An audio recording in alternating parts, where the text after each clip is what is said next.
Hola a todos, ¿cómo están? Soy Paola Villar, aquí me acompaña Sebastián Ortiz. ¿Qué tal, Sebas? ¿Qué tal, Pau? ¿Cómo estás? Buenos Bienvenido de días. vuelta de tus vacaciones también. Y Gracias. a todos los que nos acompañan, les contamos hoy día tenemos una agenda bastante recargada y justamente ya tenemos conectado aquí a Enrique Castillo, él es analista político, con quien vamos a hablar sobre Keiko Fujimori, quien ha iniciado con un respaldo importante, ¿no?, para ser presidenta, además un cargo que suele ser muy escrutinado y que también en los últimos años en particular ha sido ocupado por personas que no han llegado a tener popularidad como antes quizás se veía. ¿Cómo estás, Enrique? Muy buenos días, gracias por acompañarnos aquí. Hola Sebastián, ¿cómo estás? Muy buenos días. Enrique, quisiera empezar preguntándote por justamente los resultados de las encuestas. Tanto Ipsos como Datum han mostrado en todo caso estos resultados a favor de Keiko Fujimori, ¿no? ¿A qué lo adjudicas de pronto y qué crees que está haciendo bien la mandataria en estas primeras semanas de gobierno, ¿no? Hay mucha comunicación sin duda digital, pero también mucha presencia por lo que se ve ella viajando a regiones, ¿no? Creo que termina siendo muy pronto para hacer un análisis con respecto a las acciones del gobierno. 10 Ujú. días de trabajo. Es muy difícil que la gente pueda procesarlos. Yo lo que te diría es que hay tres niveles en este momento de gestión en el gobierno. Uno que es el de Keiko Fujimori. Keiko Fujimori está manejando su propia comunicación, está haciendo su propia agenda. Y eso incluye todo lo que tú has señalado, es decir, su trabajo en redes sociales, su trabajo en los viajes, lo que de alguna manera le da presencia, ¿de Ujú. acuerdo? No significa esto, y no voy a decir si es positiva, si es negativa. Te digo que es presencia, que está ahí, y eso puede significarle un apoyo a su gestión, sí. El segundo nivel es el de los ministros. Y ahí es donde hay algunos temas que son discutibles y otros temas que son importantes. Hay ministros que tienen presencia importante en los medios, que tienen presencia importante en una serie de reuniones. Ujú. Hay ministros que ni siquiera se les conoce. Sí. O sea, no han hablado con la prensa, no han hablado con el público, la gente no les conoce su rostro. Pero ahí, en ese nivel, es donde se discutió mucho el tema de los nombramientos, por ejemplo, las designaciones, que son unas de cal y otras de arena. Hay, como en el MEF, muy buenos nombramientos, pero sin embargo hay cuestionamientos muy fuertes, por ejemplo, en el Ministerio de Salud o en el Ministerio de Cultura, donde toda la alta dirección terminan siendo hombres. Entonces, Mm. hay, como te digo, unas de cal y otras de arena. Y un tercer nivel es el del Congreso de la República, es decir, la bancada oficialista, que la siento como un poco perdida, porque tanto la presidenta como los ministros están tomando acciones, diciendo cosas y estableciendo un rumbos en donde los congresistas, me parece, están medios desubicados. El tema, por ejemplo, de la reanudación de las relaciones con México y los piropos que le lanza el canciller a la presidenta de Bueno, México. en el tema de México además hubo discrepancias, o sea, eso también salió a la luz de, si bien finalmente el gobierno de Keiko Fujimori tomó una decisión, ha habido también voces en las cuales, no, por ejemplo, Ernesto Álvarez, quien es ministro de Justicia, diciendo que el Estado está en completo derecho de poder pedir alguna extradición. O sea, al final eso quizá se percibe, ¿no?, como estos choques iniciales. De eso, lo que encuentras, como te digo, es una especie de desubicación. Ya, deja el tema de México, que hay contradicción, porque hay Ujú. congresistas que estaban en contra y hoy salieron a decir que es una maravilla. Pero toma el caso de Elmer Cuba y las 4 leyes que va a mandar al Tribunal Constitucional, por ejemplo, aprobadas por la bancada. Entonces son 3 niveles en donde yo primero el óptimo, la presidenta maneja, como te digo, su propia imagen sola. Los ministros que tienen sus claroscuros, míralo del canciller, por ejemplo, ¿no? Ese Sí. video que nos ha enseñado realmente lamentable. Un canciller de la República no puede estar sacando pues esos videos actuados, como si fueran reportajes en la calle. Además, cosas que no fueron verdad, ¿no? Porque en noviembre del 2025, Perú 21 registró que el canciller estaba en contra de entregarle salvoconducto a Betsy Chávez. Pero en fin, Claro. ahí hay claroscuros. Si hicieras esa evaluación, creo que la evaluación sería distinta y el nivel parlamentario que todavía sigue siendo una nebulosa para la población. Señor Castillo, ¿qué tal? ¿Cómo está? Buenos días. Sebastián Ortiz del Comercio. Una consulta. ¿Hasta cuánto es capaz de mantener esta aprobación Keiko Fujimori? Hay que tener en cuenta de que otros presidentes, como salvo el señor Pedro Castillo, PPK, Ollantumala, Alan García, iniciaron con niveles similares, incluso superiores a los de Keiko Fujimori en su aprobación en el primer mes de su mandato, pero que luego fue cambiando esta cifra. ¿Cuánto tiempo es que se puede mantener? Y una de las cosas que se le ha cuestionado mucho a Keiko Fujimori esta semana es que hizo una transmisión en vivo donde mostraba los regalos que había recibido, mientras los niveles de inseguridad en el país continúan igual que en los últimos años. O sea, no ha cambiado todavía nada. Entonces quería preguntarle, bueno, ¿cuánto tiempo es capaz de mantener ese nivel de aprobación? Y segundo, si es que es un error tal vez mostrar ese lado en redes sociales un poco más lúdico, teniendo en cuenta el contexto de inseguridad en el país. Es muy difícil determinar cuánto puede durar o cuánto puede mantener ese nivel de aprobación, porque todo va a depender de las acciones que ella tome. O sea, el tener una aprobación, entre comillas, porque no es en realidad una aprobación, yo creo que es un voto de confianza, es un nivel de manifestación de la esperanza, no más que aprobación. Pero, en fin, asumamos que es la aprobación. Mantener eso, un nivel muy alto, termina siendo un reto muy difícil. Entonces, ella dijo que a los 30 días se iba a notar ya un orden y una, no digo total pacificación, pero por lo menos que se iba a notar una cierta tranquilidad en la población con respecto al tema de la delincuencia. Lo otro es que ella señaló que efectivamente iba a haber un manejo en el sur muy importante.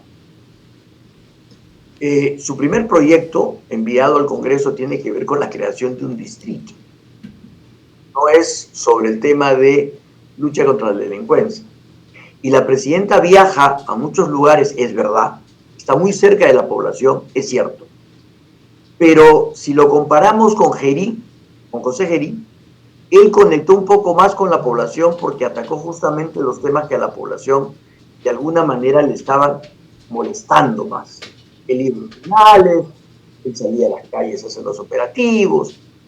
En cambio, la presidenta se ha preocupado más de los temas en las regiones ligados, es cierto, al terremoto al terremoto de Junín y a los temas del Niño. Pero con respecto al tema de la lucha contra la delincuencia no tenemos absolutamente nada.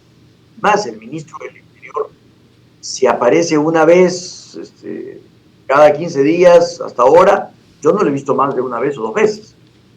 Entonces, lo más probable es que pasados o llegados a los 3 meses, ya el desencanto empiece si es que no se han acometido las acciones que se debieran. Lo segundo es que si los ministros hacen un deficiente trabajo, a los 30 días, 60 días ya tienen problemas. Mira, el ministro de Salud está haciendo lo que cualquier ministro ha hecho. Díganme ustedes, son mucho más jóvenes que yo, si no han visto a los ministros de salud, a los presidentes de salud, que han sido un montón, hacer lo mismo que el ministro de salud actual. ¿Acaso cada presidente de salud que entraba no se iba también al revalidar que emergencia, aquí y allá, dando vueltas por las emergencias, por los servicios médicos? Igualito. Eso es una rutina de todos los ministros durante sus primeros días. Eso es, revisen ustedes sus archivos. Todos hacen.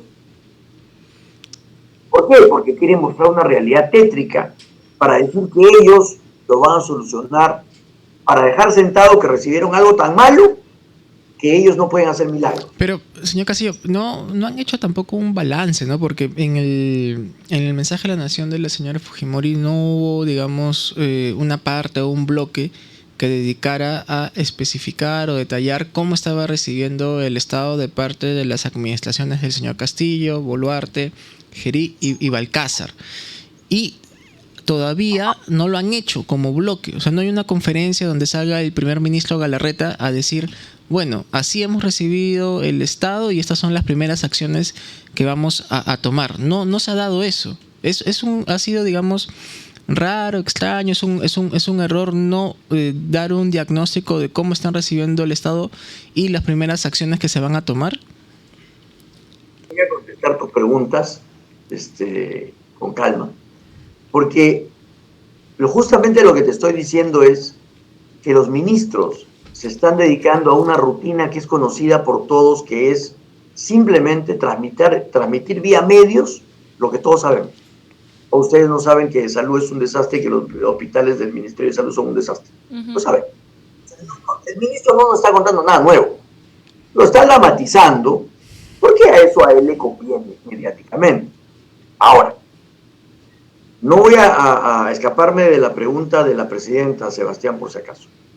Pero justamente lo que te estoy diciendo es, si los ministros se dedican solamente a esa rutina, a esa parte mediática y a ese show, entre comillas, en poco tiempo la gente va a estar absolutamente descontenta, como le pasó a Gerí, exactamente como le pasó a Gerí. Si la presidenta, digamos, no encara los problemas que ella se comprometió a encarar, que el primero es el de los asesinatos, que siguen igualitos, no ha cambiado nada, ella va a tener serios problemas y una decepción muy grande. Entonces, ahí voy con lo otro. Es verdad que el gobierno no nos ha entregado hasta ahora un resultado de la evaluación. No nos lo entrega. Como tampoco nos entrega una explicación de por qué hasta ahora no tenemos la solicitud de facultades legislativas. Como hasta ahora no nos entrega una razón por la cual los nombramientos se están produciendo a cuentagotas. Entonces, teniendo todos estos temas y teniendo el antecedente de lo que fue Dina Boluarte, sus operaciones, sus regalitos, sus vestiditos, todas esas cosas, hay una sensibilidad muy fuerte con relación a lo que en los últimos meses la población ha visto en el poder, ¿cierto? Y eso tiene que ver con lo que me preguntabas de la presidenta. Que la presidenta tenga estos espacios. Lo que me parece que no es lo adecuado es el momento, es digamos, la oportunidad de hacerlo cuando todavía tienes muchas cosas pendientes que tienes que encarar y manejar. Eso es lo que a mí me preocupa. Entonces, si estamos hablando de todas estas cosas incompletas, inconclusas, que todavía no se encaran ni todavía se manifiestan como urgentes, entonces, obviamente, la gente empieza a ver como frivolidad cierto tipo de cosas que en otras circunstancias serían absolutamente normales. Y además, no tiene nada de malo dedicar una hora a hablar de los artesanos y de los regalos que ha recibido. No me parecería malo. Me parece mal la oportunidad y la situación en la que se está haciendo. Ese es el problema. Enrique, ya para terminar, sabemos que tienes que atender otro compromiso y hablando justamente de lo que ahora se viene, justo veíamos imágenes en vivo de la presidenta inaugurando este nuevo sistema en el puerto del Callao. Ella también tuvo una participación similar a nivel, digamos, de negocios, empresarial, con Arca Continental, me parece que fue la semana pasada, con este anuncio de inversiones, que creo que también se hizo de manera grandilocuente porque se habló de $1.000 millones en los próximos 5 años, y si divides eso, en realidad son 200 millones o 250 millones cada año, que es aproximadamente lo que ya invierte en realidad Arca Continental. Pero más que el propio mensaje, es la manera en cómo se da y cómo se transmite quizá por ese lado señales al sector privado. ¿Crees que esa parte, hablando de la parte más empresarial, económica, en eso sí está teniendo más éxito la presidenta en este momento, en atraer de pronto a ese público que igual ya lo tenía cerca, pero que ve esos mensajes y de pronto siente mucho más optimismo por cómo están empaquetados, ¿no? Ya, hablábamos al comienzo de los 3 niveles en donde la presidenta y los ministros están en 2 niveles diferentes. Y en ese nivel de los ministros, quizás lo que más ha destacado durante estos primeros días ha sido lo de Elmer Cuba, ¿no? Un plan más aterrizado, medidas más concretas, encarando mejor las cosas, nombrando rápidamente a gente de primer nivel, incluso chocando con el fujimorismo y con el partido. Entonces, también hay mayor optimismo a nivel empresarial y a nivel de los segmentos que tienen que ver con todas esas actividades. Entonces, efectivamente, hay un manejo más cómodo, que es justamente el de la economía. Ahora, eso te puede traer un riesgo, y es que empieces a generar esta sensación de que eres un presidente para los empresarios, para los ricos, para los que más tienen. Ahora, claro, uno puede decir, pero oye, pero le está compensando porque está viajando, está reuniéndose con la gente más pobre, la gente que ha sufrido el terremoto. Sí, es verdad, pero yo miraba, por ejemplo, un video, no sé si ustedes lo llegaron a ver, de el gobernador nacional de Lambayeque, quejándose de que a él lo habían llamado para que ponga maquinaria y haga un show en el viaje de la presidenta Chiclayo a Lambayeque. Entonces, si las cosas arriba empiezan a funcionar mejor que abajo, y si el tema más acuciante, que es el de la lucha contra la delincuencia y el tema del niño, terminan siendo un fiasco para el gobierno, la presidenta va a tener el apoyo de los empresarios y la distancia con la población. Algo como lo que le pasó a Dina Boluarte. A Dina Boluarte también se sintió muy cómoda en la última etapa de su gobierno, con el sector empresarial, con el Congreso de la República, era muy feliz ahí, pero la población no la quería. Entonces, esos son los riesgos que se manejan cuando tienes que atender, digamos, muchas cosas y no terminas cumpliendo con una promesa que le hiciste a la población. Yo saco 2, como te digo, a nosotros nos dijeron que en 30 días íbamos a notar la mano del gobierno en el tema de la lucha contra la delincuencia. Ya pasaron 15 y no hay ni siquiera un dedo. Lo segundo es, nos dijeron que necesitaban leyes urgentísimas para justamente atender el niño y la lucha contra la delincuencia, y porque para eso pedían facultades. Bueno, han pasado 15 días y hasta ahora no existe de parte del Consejo de Ministros la aprobación de ese paquete. Entonces, sí, ¿te funciona la política de comunicación? Sí. ¿Te funciona el manejo en redes? Sí. ¿Te funciona el tener tus lives? ¿Te funciona el manejo, digamos, temporal de lo que significa la comunicación? Sí. Pero eso no es sostenible. Eso funciona por muy poco tiempo. La gente después empieza a darse cuenta que lo que estás vendiendo es humo, si es que no hay un sustento debajo. Y la caída ahí es mucho más fuerte. Repito, mírenlo a Gerí. Gerí nos vendió humo y después su caída fue terrible. Entonces, claro, Gerí vino acompañado por su chifa, pero en el caso de Keiko Fujimori, la expectativa es muy alta. Sostener ese 60% es un trabajo muy duro, porque cuando empiece la decepción, ya no hay manera de recuperar la caída. Entonces, yo tengo, digamos, la idea de que todavía es muy pronto para hablar de aprobación, es muy pronto para pedirle cuentas al gobierno, son apenas 15 días, Hay rasgos que nos dicen que hay razones para ser optimista, hay muchos rasgos que nos dicen que hay una alerta por ahí de ese reciclado de funcionarios y muchas otras cosas más. Entonces, yo prefiero esperar 30 días para ver si se cumple la promesa de que a los 30 días vamos a tener orden. Que tenemos que hablar. Gracias. A ustedes. Buenos días. Buenos días.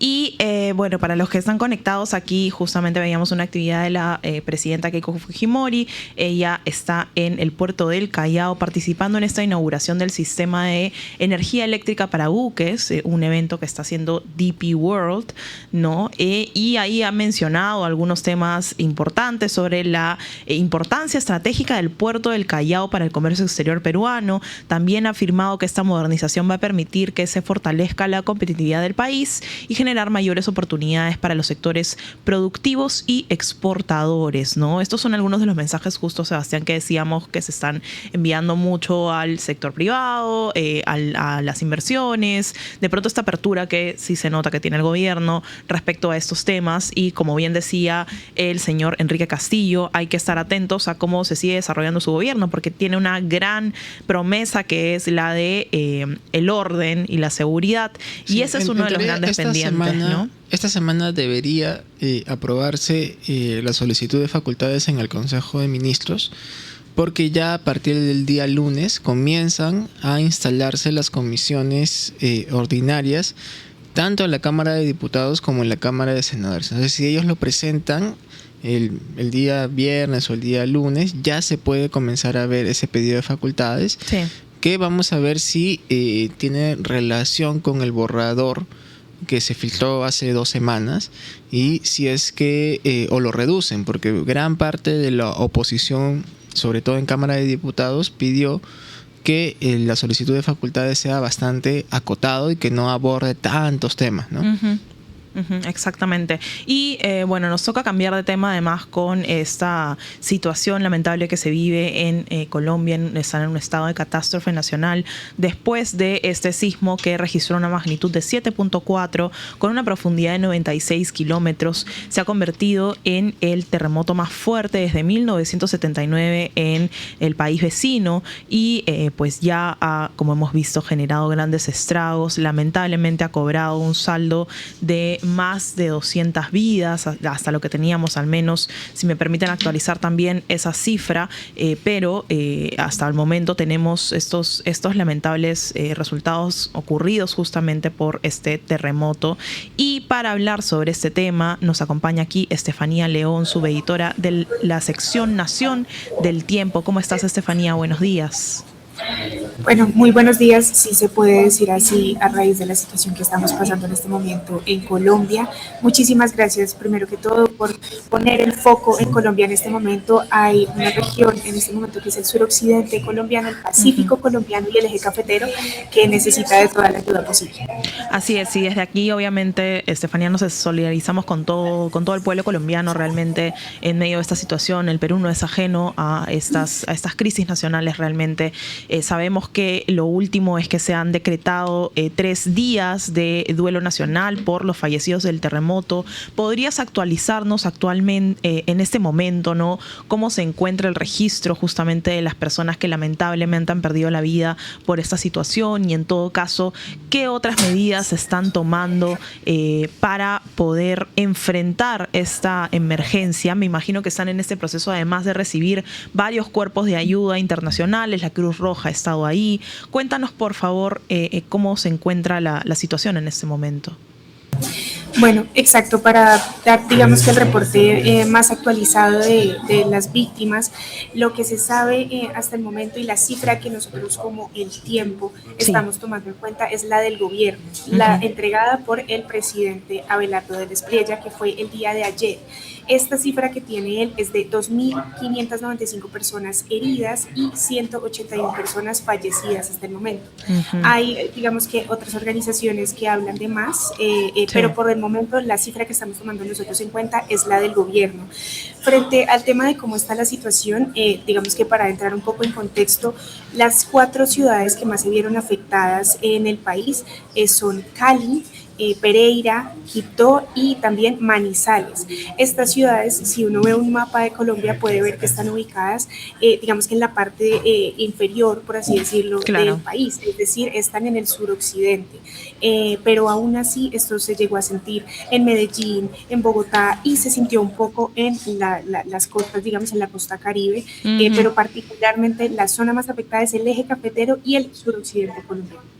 Cali, que además es una ciudad bastante grande, y me imagino te están tomando también medidas para ayudar a la población. Veía, por ejemplo, que una de las medidas que se había tomado, por ejemplo, en el caso de las viviendas afectadas, o en realidad de las personas que se han visto afectadas a nivel de económico, ¿no? Era evitar hacer cobros, me parece, aplazar el pago de impuesto a la renta en las zonas afectadas. Además de esto, ¿qué medidas de alivio se están dando justamente a las personas que, bueno, más allá obviamente de las vidas que lamentablemente no se van a recuperar, que han perdido también todo en el proceso, sus viviendas, su sustento económico, entre otras cosas?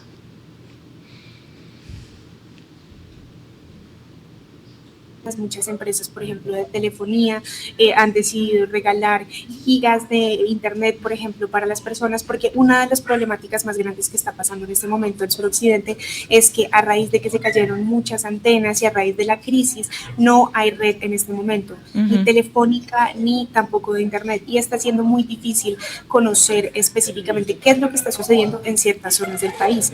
Por ejemplo, en el caso del Chocó, que además es una región que siempre ha sido, digamos que históricamente abandonada por parte de los estados, pues esto está aunado a la tragedia y eso implica que directamente sea muy difícil encontrar información sobre ellos.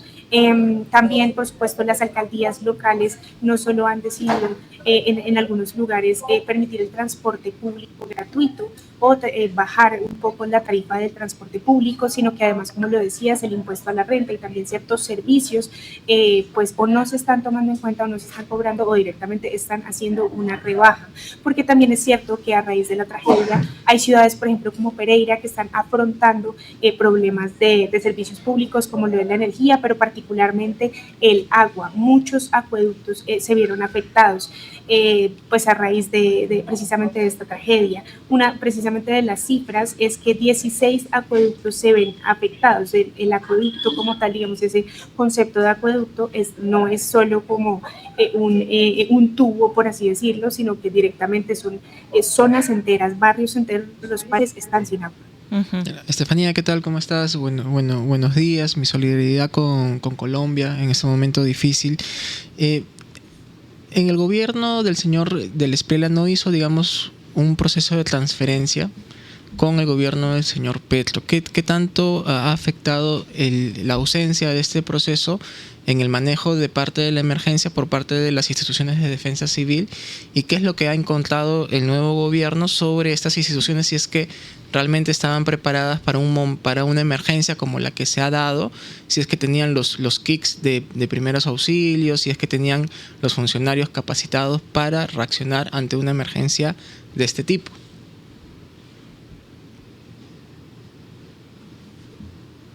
Sí, perdón.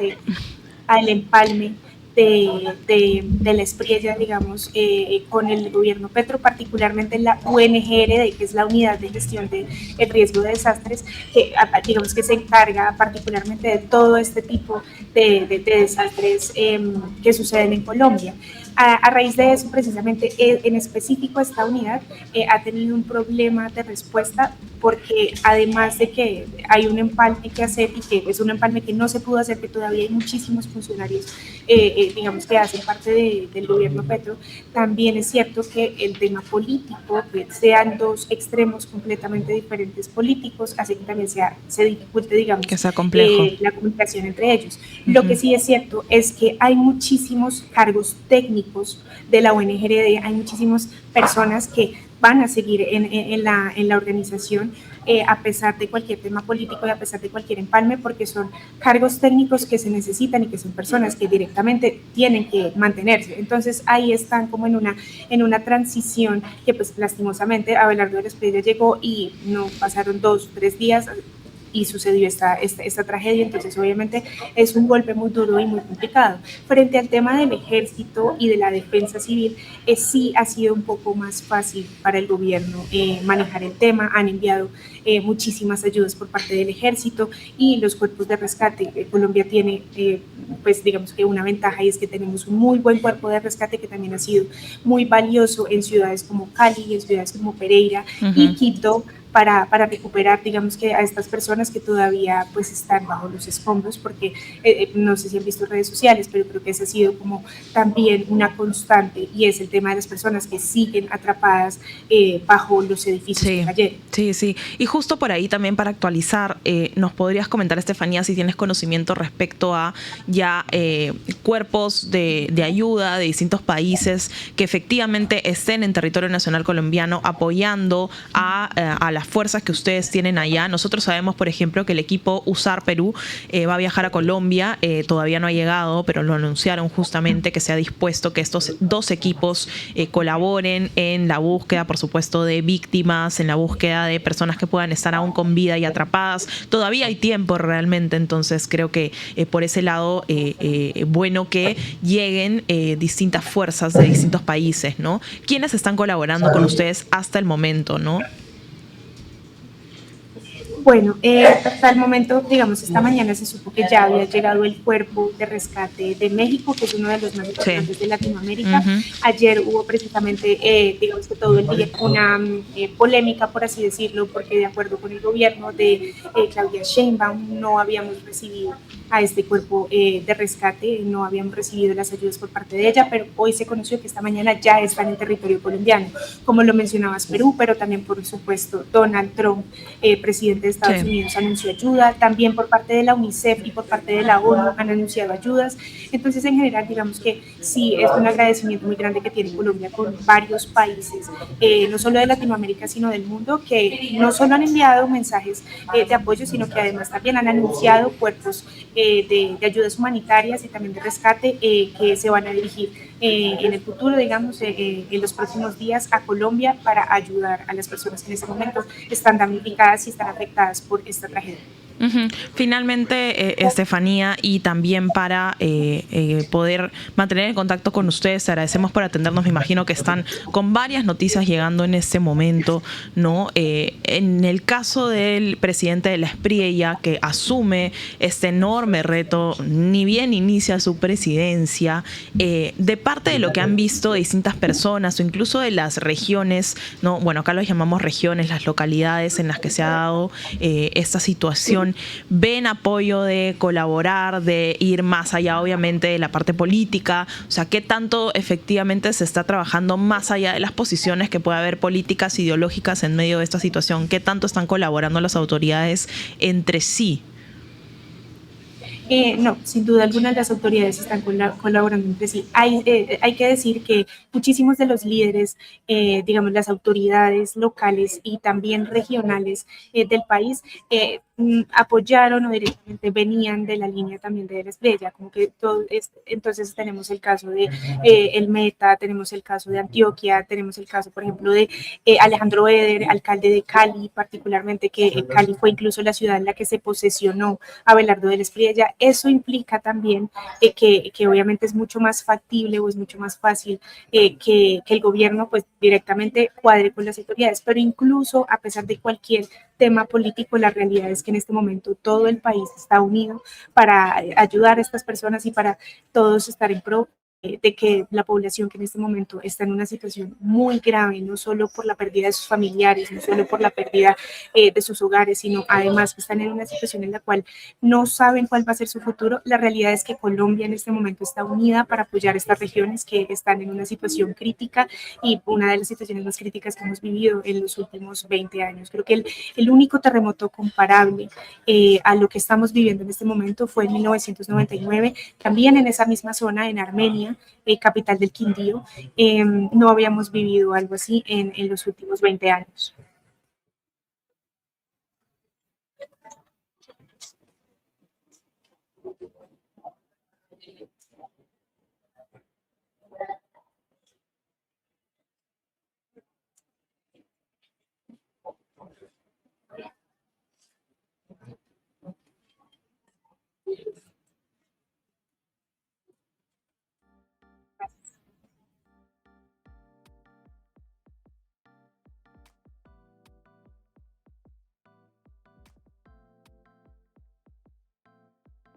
Andrea, ¿no? El gobierno habló de más o menos más de 180 fallecidos, no recuerdo la cifra exacta. 181 dijo. 181 fallecidos, ¿no? Ayer algunos otros medios reportaban que podían ser más de 200 personas. Es muy probable, como vimos en Venezuela, de que efectivamente este número aumente con el pasar de los días, cuánto, ¿no? Eso va a depender obviamente de cuántas personas se puedan rescatar en este proceso. Ya lo comentaba Estefanía, está el cuerpo de ayuda de México, que es súper importante, que ellos suelen estar en varios de estos casos. En el caso del Perú, el gobierno está enviando al cuerpo USAR para poder colaborar con el rescate de los cuerpos, así que esto sin duda, y de las personas en realidad que están atrapadas, ¿no? Esto sin duda va a ser súper importante, pero hasta el momento también sabemos que son más de 1.500 viviendas las afectadas, 86 edificios colapsados, 52 centros de salud afectados, ¿no? Centros educativos, afectados, 37 viviendas destruidas solo en San José de Palmar, ojo,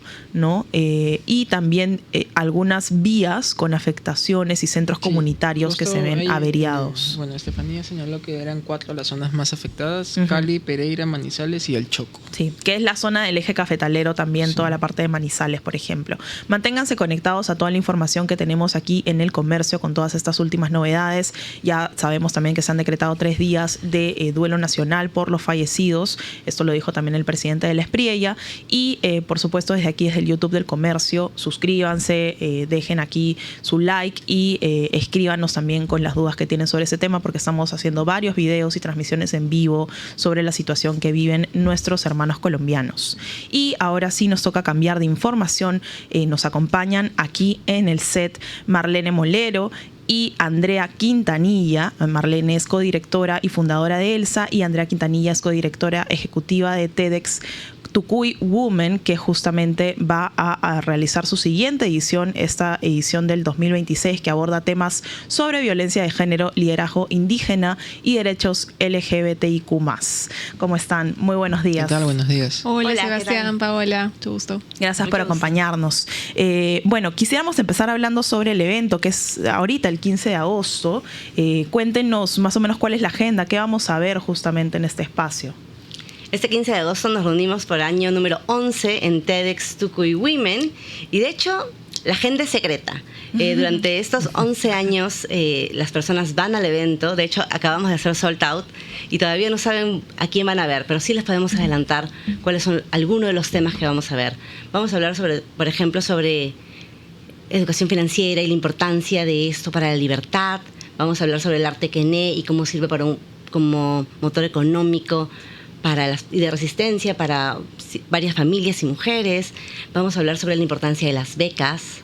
Vamos a celebrar que se cumplen 70 años del voto femenino en el Perú, y esto y varios otros temas este 15 de agosto. También veía que se va a hablar sobre los derechos de la comunidad, eso lo decíamos, ¿no? Y los derechos de personas con discapacidad son sin duda temas importantes que creo unen a varios sectores de la población.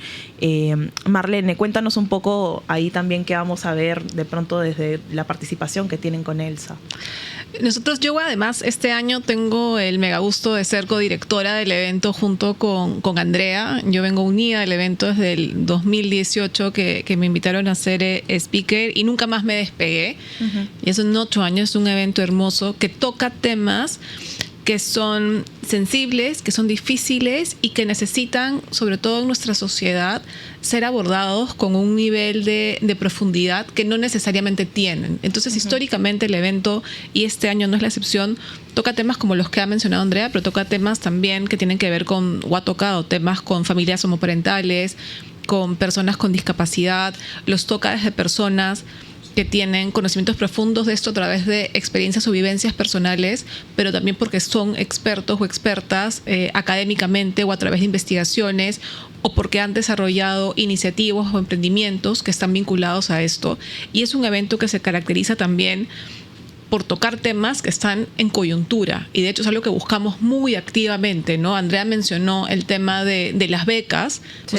Hemos estado en pleno debate de lo que ha pasado con Beca 18, la beca Centenario, la beca Presidente.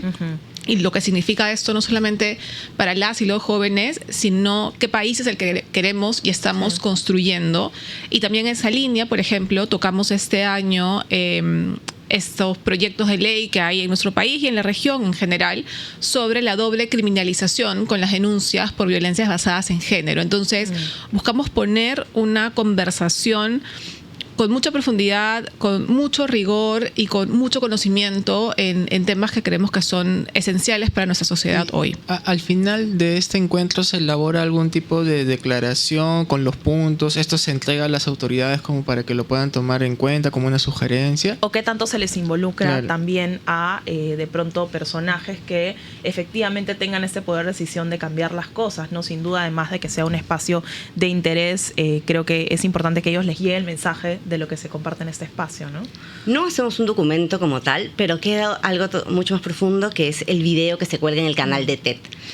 Las personas que van a estar en el evento van a ver las charlas, pero de hecho todas las personas que nos están escuchando van a poder ver las charlas después, porque son charlas que quedan en el canal de TED, van a quedarlas de este evento, pero además están las charlas que han estado ahí durante 11 años. Entonces, las conversaciones, varias de esas conversaciones siguen vigentes y están ahí disponibles con el nivel de rigor y de tecnicismo y de cuidado que se ha hecho para contar cada una de estas ideas, y disponibles para todos aquellos que quieran verlos, y especialmente ojalá nuestras autoridades también podrían verlos. Esa es una invitación que podemos hacer desde aquí. Sin duda. Y ahí imaginamos, van a acudir distintos jóvenes, distintas personas, como nos comentabas, ya está agotada la Acabamos de hacer, ¿no?, sold out ayer. Ayer lo hicimos. Pero para quienes quieran luego ver posteriormente, ¿todos los videos se cuelgan? ¿Es más o menos rápido? ¿Cómo es eso también, para que sepan? Todos los videos se cuelgan. De hecho, cualquiera que tenga curiosidad sobre los temas que hemos tocado los años pasados ya están en YouTube. Pero además, como sabemos que vamos a recibir a cerca de 800 personas ese día en el evento, pero ese evento es mucho más grande, entonces queremos invitar a todos los que no llegaron a comprar entradas a sumarse a nuestra transmisión en vivo. De hecho, vamos a tener una transmisión en vivo, y estamos súper contentos además porque este año estamos cumpliendo un sueño importante que teníamos, que era de salir de Lima. Este año es la primera vez que vamos a hacer transmisiones descentralizadas. Vamos a estar en al menos 3 regiones del país, donde hemos hecho alianzas con algunas universidades y centros para que más personas puedan juntarse, porque estas son ideas importantes y urgentes que ojalá lleguen a muchas más personas. Entonces todos y todas están muy invitados. ¿En qué regiones van a estar? Estamos en Huancayo con la Universidad Continental. Huancayo, Piura y Cusco, si no me equivoco. Sí. Piura y Cusco, buenísimo. Bueno, ahí ya tienen también esa información. Y hablábamos de las becas, pero hablábamos también lo mencionabas al inicio, el tema financiero. Sin duda, uno de los grandes temas que quizás se aborda con muchas mujeres es la necesidad de tener independencia financiera. Y en realidad muchas mujeres son jefas de hogar, sí. Eso está comprobado, ¿no? Pero ¿qué creen que desde esos espacios se puede impulsar para ayudarlas a, además de, por supuesto, tener esta posición que ya tienen, a salir adelante y a construir el futuro? Porque finalmente hablamos también de temas, por ejemplo, pensiones, entre otras cosas, que es importante que quizá ellas construyan eso, ¿no? De hecho, una de las cosas que hemos aprendido en este proceso de acompañar a nuestros speakers y sobre ese tema en específico hay una brecha casi del 50% en América Latina en tema de pensiones, ¿no? Entonces, si un hombre llega con 20 a la jubilación, una mujer llega con 10. Y eso tiene detrás distintas tasas de trabajo informal, brecha salarial, el trabajo no remunerado de cuidado, ¿no? y la educación, digamos, o no educación financiera que recibimos en el proceso, estereotipos de género y demás. Entonces hay una charla que aborda eso, que especialmente yo creo que es aplicable a todas las personas, pero a las mujeres, les habla mucho a las mujeres sobre esa necesidad de involucrarnos en nuestras finanzas personales, tener un rol activo en las finanzas familiares al margen del monto de nuestros ingresos, y algunas acciones que inicialmente podemos hacer para empezar a hacernos cargo y tener también esa autonomía, ¿no? La independencia económica finalmente es uno de los motores de la autonomía de las mujeres y que permite salir de situaciones de violencia, ¿no? Es uno de los principales problemas o motivos por los cuales las mujeres tienen muchos problemas para salir de situaciones en las que necesitan salir. Otro de los temas es, los 70 años del voto femenino en el Perú. Si bien es cierto, se ha avanzado, cuáles son los siguientes pasos que se deben dar para que las mujeres tengan una mayor participación en la política. Hemos visto de que hay un buen número en este Congreso de diputadas, pero no en el caso de la Cámara Alta, que es de senadores. ¿Cuáles son los pasos que consideran que faltan?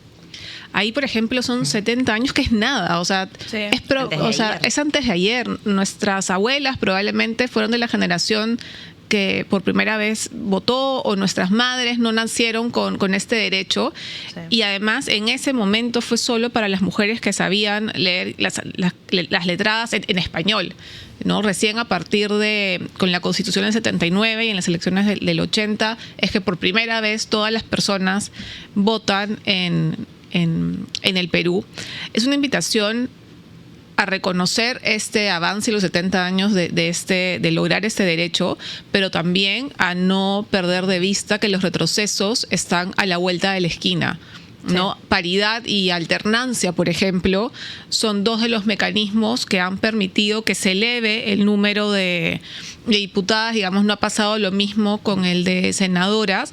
Ahí también es tarea de los partidos políticos de cómo se distribuyen los números en lista, ¿no? Quién va uno termina siendo o incluso relevante. Con mujeres que postulan a cargos, por ejemplo, subnacionales. Eso ha bajado muchísimo. Eso también. es que uno baja. De hecho, Congreso en las cámaras tiene números que hoy, digamos, son exitosos para lo que teníamos, pero cuando empezamos a bajar a gobiernos locales, no sea regionales, o sea, municipales y demás, cae, pero la cosa cae bajísimo, ¿no? A veces no llega ni siquiera a un dígito en porcentaje. Entonces también es tarea de los partidos de salir a buscar y fomentar y cultivar estos liderazgos femeninos. Las normas hacen una parte del camino, pero nos toca, y creo que eso es mucho del espíritu del evento, nos toca a todos y todas hacer todo lo demás, ¿no? Claro, y sin duda, bueno, te vi también, Marlene, tú comentabas el tema de los cargos ministeriales. Ahí, por ejemplo, definitivamente ha habido una falta de representación femenina, siendo la presidenta mujer. Creo que son espacios que se tienen que abrir de conversación, sin duda. Ya para cerrar, y les agradezco por el tiempo también, quisiera que ambas nos comenten ¿con qué mensajes les gustaría que se quede la gente de este evento? Si bien no nos pueden spoilear completamente la agenda, ¿qué quisieran que se lleven las personas a sus casas, de las conversaciones, las múltiples conversaciones en realidad que se van a tener, y que luego van a poder igual sintonizar quienes no puedan asistir al evento, ¿no? Primero, que todos y todas están invitados. Los que tienen entrada los encontraremos el sábado, pero también, repito, lo de la transmisión en vivo, porque la edición de este año se llama Imparables, porque creemos que esas son el tipo de ideas que están ahí. Hay temas urgentes e importantes que se ponen en el escenario, que tienen que ver con equidad, con diversidad, con inclusión, con brechas que todavía tenemos que cerrar. Y nos parece importante ponerlas sobre el escenario, pero nos parece más importante todavía lo que pasa después de que son puestas en ese escenario, porque ahí la tarea empieza a ser de las autoridades, como tú dices, pero también de las personas que escuchamos esas charlas, para que la idea entre a nuestro cerebro y nos deje lo suficientemente movilizados o lo suficientemente incómodos como para hacer algo desde nuestros espacios. ¿Cómo me puedo involucrar en esos problemas que he escuchado? ¿Cómo me puedo involucrar desde mi trabajo, desde mi comunidad, desde los espacios que tengo, para que estas ideas sigan siendo imparables y se sigan moviendo? El llamado es ese, que escuchemos con los oídos abiertos y que empecemos a llevarlos a la acción. Y muy en la misma línea, André, yo pienso en la invitación a escuchar las charlas con la mente y el corazón abierto. Nosotros tocamos en el evento temas que son sensibles y que vemos debates muy, muy apasionados, polarizados y no necesariamente en los mejores términos. Y esta es una invitación a escuchar con calma de pronto una perspectiva que no es la que tenemos, pero con mucha base, fundamento y preparada justamente para eso. Entonces, ir con la mente y corazón abierto. Una de nuestras speakers habla de lo que podemos hacer en nuestro metro cuadrado. Sí. Entonces, creo que finalmente es la invitación. Creo que todas las personas tenemos la posibilidad de hacer un cambio a nuestro alrededor. Sin duda. Y solo para recordarle a las personas, este evento es el sábado 15 de agosto. Entiendo que va desde las 8 de la mañana hasta las 2 de la tarde. Sí. Desde las 8 de la mañana hasta las 2 de la tarde en San Isidro y con transmisiones en vivo que se van a poder realizar, y además pueden revisar por supuesto las redes de TEDx Tucuy Women. Ahí van a poder encontrar después distintos clips, las charlas completas más adelante posterior al evento, pero las transmisiones van a estar abiertas para que ustedes puedan también enlazarse ese mismo sábado, este sábado 15 de agosto.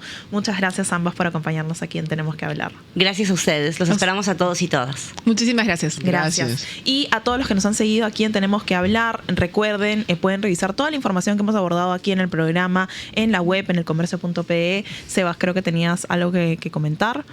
Bueno, hoy se va a realizar el Consejo de Ministros. Parece que va a ser a partir de las 5 o 6 de la tarde. En teoría, hoy deberían ya aprobar Las facultades.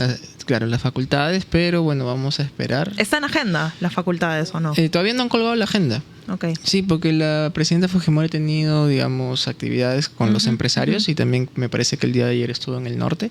Así que esperamos, si es que hoy día se aprueba, que den conferencia de prensa para que expliquen los puntos de manera detallada, ¿no? Y sobre todo los puntos polémicos, porque habían varios. Sí. Y manténganse atentos a todo el desarrollo que tenga ahí la sección política al respecto de esto más tarde, ¿no? Sin duda vamos a tener ahí varias novedades. Cuídense mucho y nos reencontramos aquí el próximo lunes. Chao, chao.